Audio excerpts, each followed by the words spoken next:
Halo, kembali lagi bersama saya Martriana Ponimi Said, dosen Fakultas Ilmu Komunikasi Universitas Pancasila. Dalam mata kuliah Manajemen Event, kita akan mempelajari hari ini tentang event environment, ya, atau membuat lingkungan event. Ya, jadi ide-ide ataupun bagaimana agar desain lingkungan event itu berbeda dari yang sudah direncanakan atau yang sesuai dengan target pasar, dengan produk ataupun merek produk yang kita akan buat eventnya, ya. Sehingga hari ini kita akan mempelajari apa saja jenis-jenis lingkungan event yang harus dikenali, ya. Yang pertama, ya, dalam membuat lingkungan event, ya, biasanya yang kita kenali itu ada tata lampu, ruang, ya, dekor ruangan, kemudian pergerakan atau movement di dalam event itu sendiri, ya, kemudian dekorasi, akustik dari suara, ya, yang dikeluarkan. Kemudian juga ada hal-hal lain di dalam pengelolaan lingkungan event itu, seperti misalnya kalau kita membuat sebuah seminar atau conference, ya, toiletnya seperti apa, itu juga sebuah lingkungan event, ya.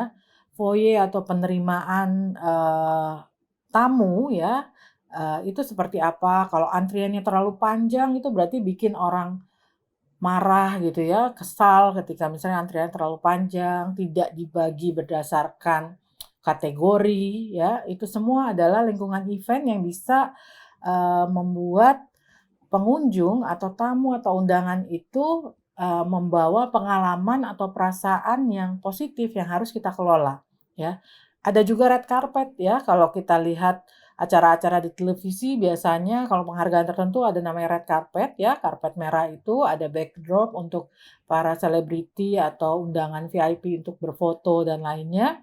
Itu jadi, creating environment atau membuat lingkungan event yang membuat kesan tersendiri gitu bagi, tamu atau undangan.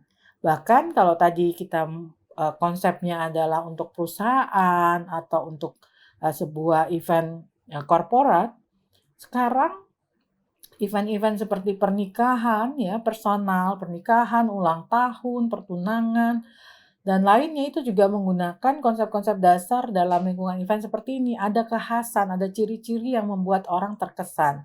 Ya, bahkan red carpet itu sendiri untuk acara ulang tahun atau pernikahan atau backdrop khusus itu selalu dibuat untuk ada kenang-kenangannya terhadap event tersebut. Ya. Nah, kalau di dalam pembelajaran kita kali ini, kita mau melihat ketika membangun lingkungan ini dengan menggunakan five sense atau 5 indera atau panca indera ya, atau juga dikenal dengan menggunakan five card draw ya. Jadi dalam membangun suatu event kita harus bisa sense atau indera apa yang kita kuatkan sehingga masuk ke dalam ingatan tamu atau undangan ya. Di sini ada ilustrasi, saya tampilkan salah satu ruang untuk bisa mengadakan event di salah satu hotel ternama di pusat kota Jakarta ya. Karena dia punya ruangan yang sangat monumental ya, historik, kemudian klasik ya. Ini bisa, dikelola, bisa dibuat layout yang menarik ya, eee, apa, secara penciuman atau, indera penciuman itu bisa merasakan wangi-wangian yang menyenangkan ya dalam event yang dibuat secara intimate seperti ini ya, ilustrasi.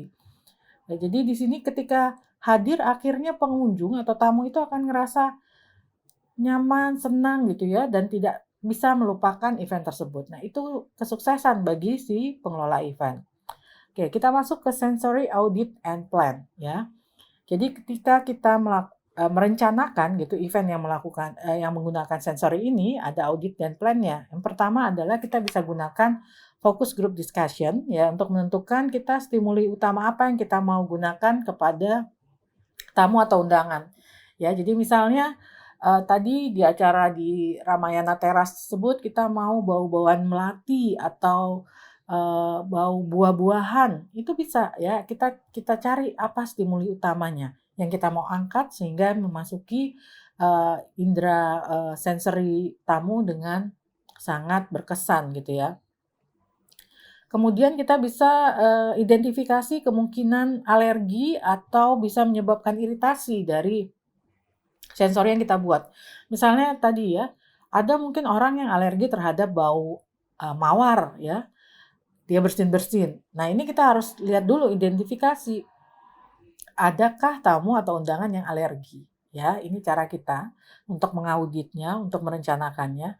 Yang ketiga adalah menggunakan graf atau diagram dari lingkungan event untuk identifikasi, kemudian isolasi lokasi dan tempat pengalaman sensori. Jadi kita bisa gunakan lokasi khusus gitu ya. Jadi nggak keseluruhan area event kita, ada tempat-tempat khusus misalnya untuk bisa tadi wangi-wangian khusus atau misalnya kursinya berbeda atau ada makanan-makanan khusus, itu adalah bentuk bagaimana kita bisa membuat mengidentifikasi di mana sih pojokan-pojokan atau semua itu ada di foyer ketika datang gitu ya. Ini semua adalah harus dikenali gitu sensory audit plan-nya. Yang keempat adalah membagikan ketika kita sudah buat desain kepada sampel gitu ya, tamu siapa yang kita mau tuju untuk mencari opini dan sikapnya terhadap ide kita tersebut. Ya, tertarik nggak? Misalnya kalau kita ke anak-anak gitu, mungkin anak-anak sense dari penciuman tidak terlalu nyata ya. Kita nggak bisa misalnya kasih bau-bauan melati dan sebagainya, tapi kalau misalnya anak-anak itu bau coklat, bau stroberi, buah-buahan itu lebih menyegarkan buat mereka. Nah, kita bisa tanyakan dulu ya. Yang kelima, kita juga bisa melakukan audit lokasi untuk menentukan percobaan dan modifikasi apa yang diperlukan. Ya, jadi langkahnya, 5 langkah ini ketika kita mau menggunakan sensory ini, kita bisa lakukan audit dulu, kita kenali dulu lokasinya, kita survei dan lainnya, apakah memang memungkinkan untuk ide ini terlaksana. Jadi kalau dalam sensory ada 5 ya. Yang pertama kita bisa gunakan indera pendengaran yaitu dengan soundscaping ya, di mana kita membuat lingkungan suara yang kuat ya, yang unik sehingga bisa menarik perhatian tamu. Jadi ketika bikin event itu diperhatikan sekali soundscaping-nya ya, jangan sampai ada dengungan atau suara-suara yang misalnya kita inginnya syahdu, tenang ya, hanya suara gamelan kalau tradisional atau suara musik klasik. Nah, ini harus kita bisa ciptakan lingkungan suara yang memang kuat. Jadi kalau konser musik sudah pasti harus soundscaping-nya bagus gitu ya. Kalau musiknya musik tadi musik klasik, berarti akustiknya ya di gedung itu harus sangat diperhatikan ya, karena harus bisa menciptakan lingkungan secara suara ini yang benar-benar bisa menenangkan dan menyenangkan tamu undangan. Yang kedua, aspek sensorinya visual cues ya, aspek penglihatan. Nah, dalam visual cues ini dalam pengelolaan event kita bisa gunakan elemen visual yang kuat ya, sehingga perhatian dari target pengunjung atau kelompok itu bisa terpengaruh gitu ya. Dia bisa melihat ke sana, fokus ke sana. Kalau misalnya kita sedang membuat event untuk sponsor, maka logo sponsor harus di tempat-tempat yang secara visual cues itu bisa menarik perhatian ya, jangan tertutup lampu, jangan tertutup dekor dan sebagainya ya. Sehingga visual cues yang untuk logo sponsor itu harus jelas, atau kalau misalnya brand atau produk yang kita mau luncurkan itu harus secara jelas gitu ya. Posisi ataupun desainnya. Ya, atau misalnya kalau kelompok usia, balik lagi tadi kalau anak-anak, visual cues-nya apa sih yang mereka suka? Ya, warna-warni. Ya kan biasanya colorful. Tapi kalau udah ke remaja mungkin yang lebih soft gitu ya. Kemudian yang sudah lebih dewasa mungkin yang klasik gitu kan sukanya. Jadi kita nggak bisa visual cues ini disamaratakan. Ataupun kalau nanti ada sponsor atau yang mendanai event itu kita letakkan di bawah atau di atas banget nggak kelihatan ya, itu nggak baik gitu ya bagi sponsor, sehingga visual cues ini harus bisa kita buat. Atau misalnya kita sering lihat ada ice carving gitu ya, pahatan es gitu apa di pernikahan atau lainnya, atau desain cetak akrilik dan lainnya yang bisa buat untuk logo perusahaan, itu bisa kita gunakan sebagai visual cues ya, tanda visual untuk pengunjung. Aspek yang ketiga, sensorinya adalah touch ya. Di sini touch ini terkait dengan penggunaan kulit ataupun bahan yang bisa dirasakan ya oleh pengunjung atau tamu. Misalnya eventnya adalah dinner gitu ya, maka kalau dinernya itu untuk VVIP misalnya biasanya harus yang lembut gitu ya, nggak boleh bikin alergi ya, harus yang nyaman. Nah, berarti ini aspek touch-nya ya, sentuhan terhadap kulit gitu. Atau misalnya kita juga bisa bikin kursi gitu ya, kursinya dibuat yang nyaman ya, sehingga ketika dipegang itu bisa lebih nyaman. Atau kalau misalnya launching kosmetik atau launching produk aparel, baju ya. Ini aspek touch-nya kita jual baju atau kebaya gitu kan dia pasti pengen pegang gitu. Nah, si produknya ini ada, itu sebagai visual cues, di touch-nya juga dia bisa merasakan tamunya, oh produk yang di-launching baju ini seperti ini. Atau mobil ya, ini kalau untuk peluncuran produk. Ya, tadi kalau untuk dinner bisa tapak mejanya, tapi kalau peluncuran mobil dan sebagainya. Gimana kalau konser gitu ya?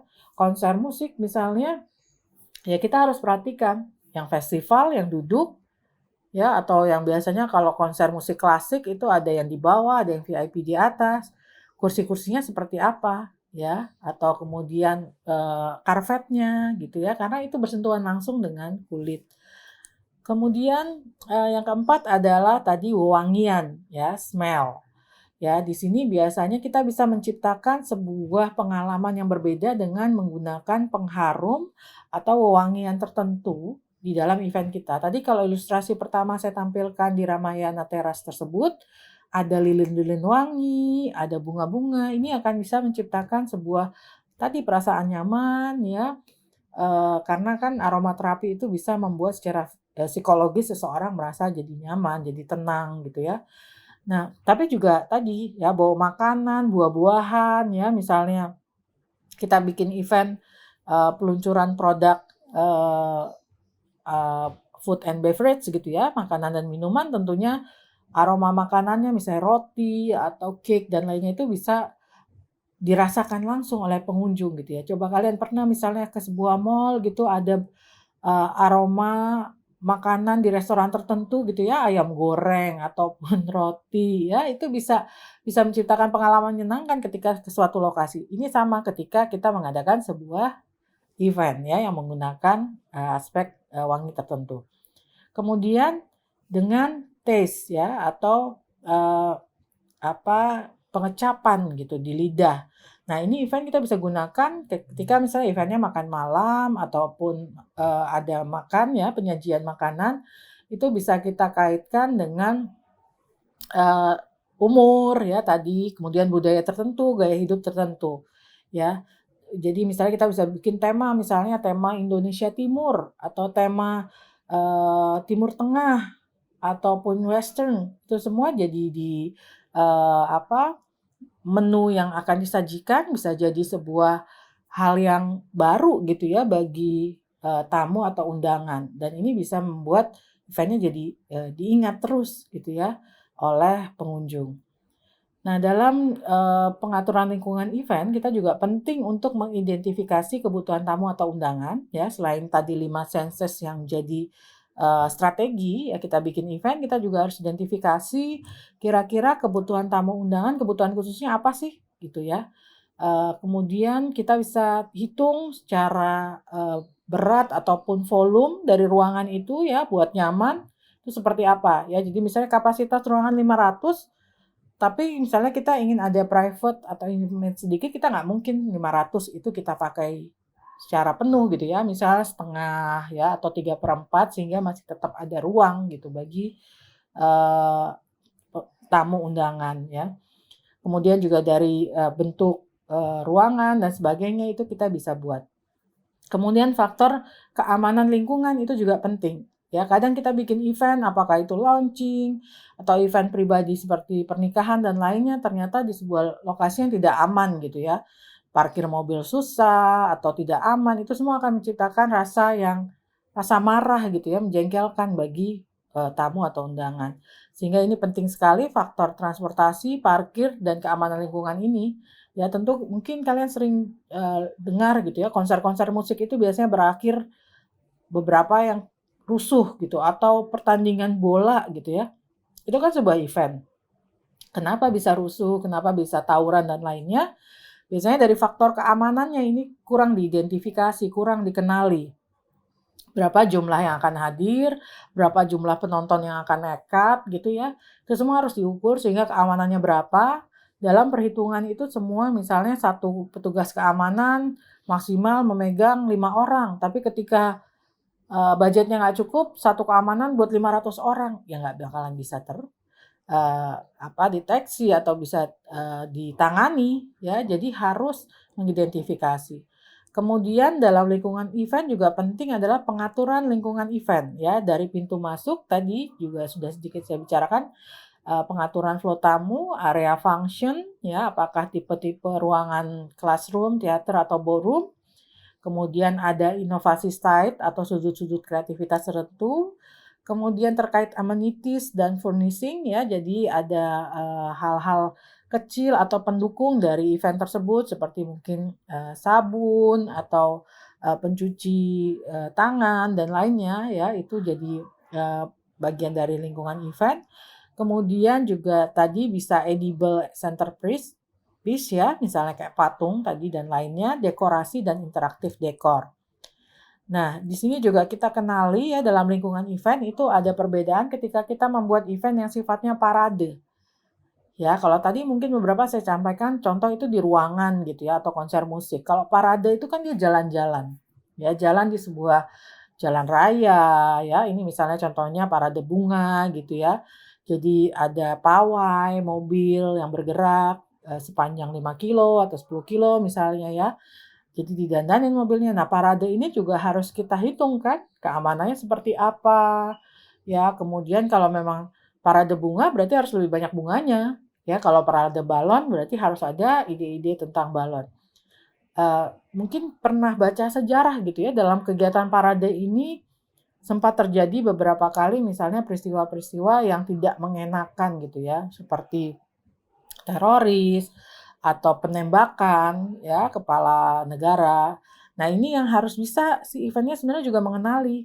Sebenarnya ada ancaman apa dari eventnya ya, karena parade ini dia di jalanan, kita harus bisa mengenali bagaimana event itu tetap meriah, semua orang merasa menjadi bagian ya. Jadi biasanya memang warga atau masyarakat di sekitar itu bisa menjadi bagian dari parade ini sehingga Eee, mereka akan puas gitu melihat, mobil-mobil pawai itu ya, karnaval, dengan kreativitas masing-masing orang, tapi juga keamanannya tetap bisa gitu ya. Nah ini, eee, harus bisa misalnya ngatur 5 kilometer perjalanan si mobil karnaval ini, jalannya apakah aman, sudah dirapikan, tidak ada tadi teroris atau orang-orang yang berbuat jahat ya, itu semua harus dikenali.